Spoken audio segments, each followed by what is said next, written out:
Oh God, why am I broken?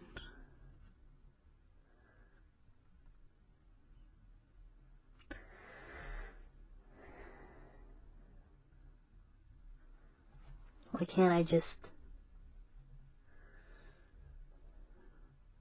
have some successes in life that stick? Why does everything I do end in failure? And I can't help but incessantly dwelling on the failure. Then that only lasts so long, and I get bored of that, and I have to try again, and I fail again. I feel like I've gotten to a point where I'm just done, you know? I just started my career as a nurse. And somehow I knew it would be like this once I settled into a career, and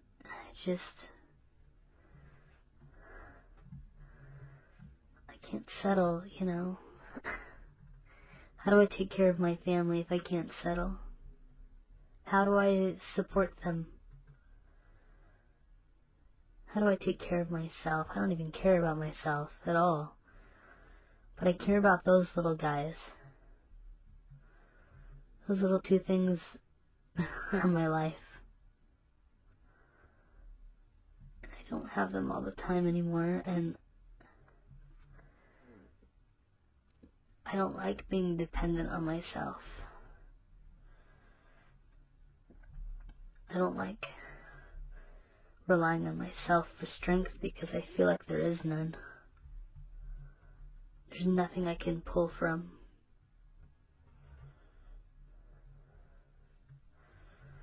I'm so reliant on other people, and when I try to adjust to being by myself because I don't want to hurt another person, I can't handle it.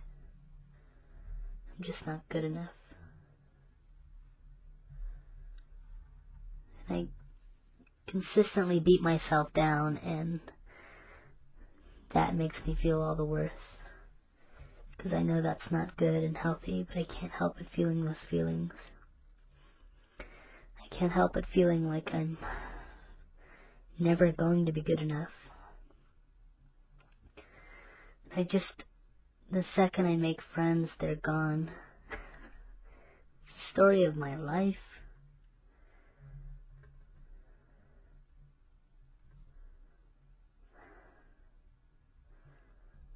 I'm sure it's the story of a lot of people's lives.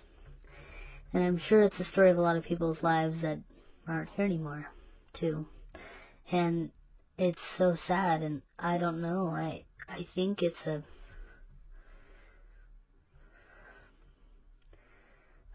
an epidemic of our society. It's growing. I think suicide rates are increasing.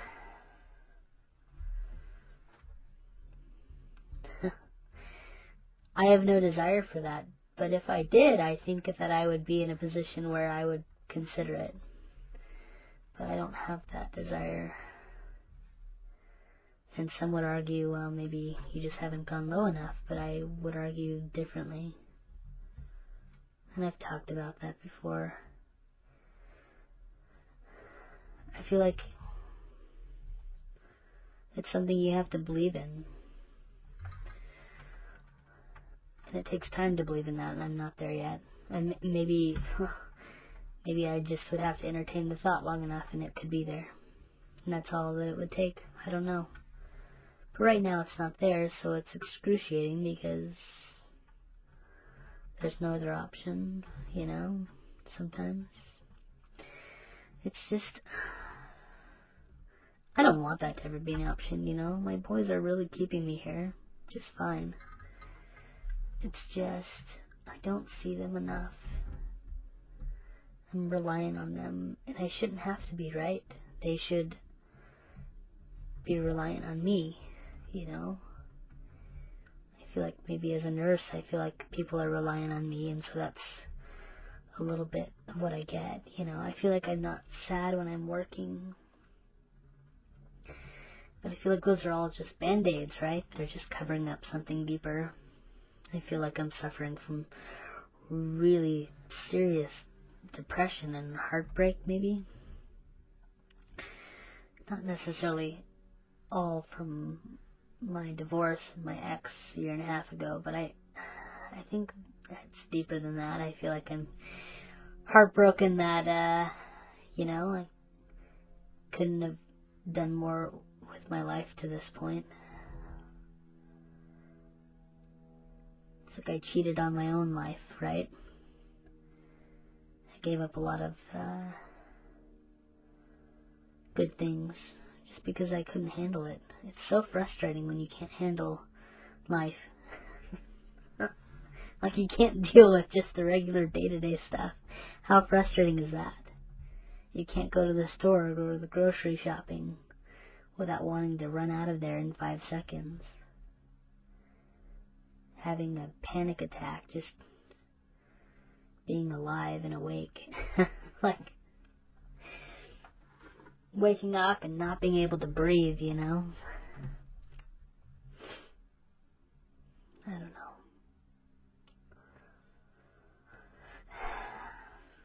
I do know, and it's just so frustrating. It's like this endless cycle. And I go through periods in my life where I'm able to break free for a while, but I always cycle back. It's never been this bad, though. Not that I can remember.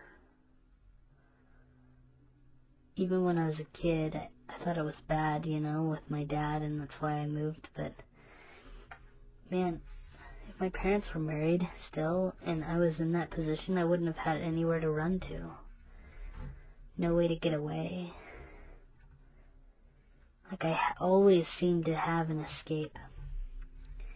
But right now I don't have an escape. And that's probably the hardest thing to cope with. There's no escape for me.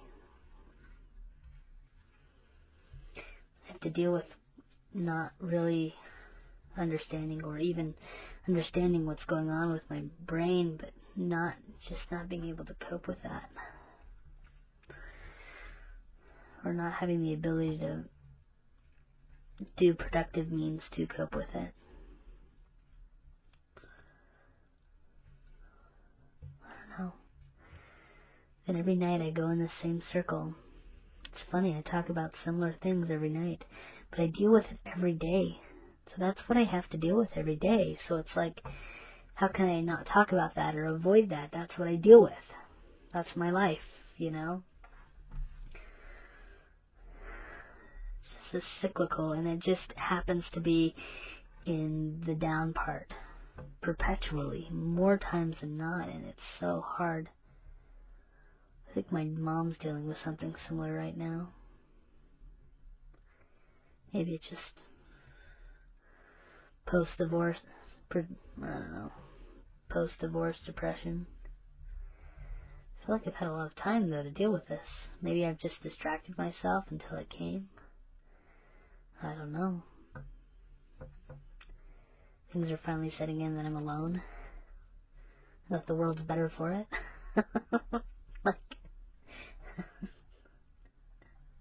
The idea that the world's better off without you, right? Not really. I'm not quite. I don't know. I don't believe that's true. I don't know how you can even do that. I think you can. It doesn't. If you have a job, you're contributing to society. So I don't think you're.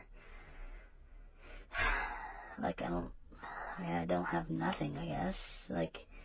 If I was disabled and I was a leech on society like that, or felt like I was a leech on society, I think I would feel a lot worse.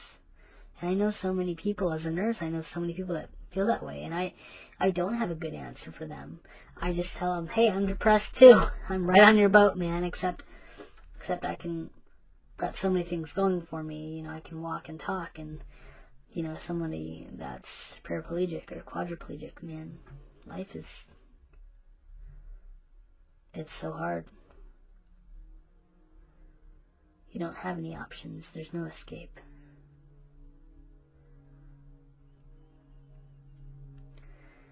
But mental illness for me feels like that.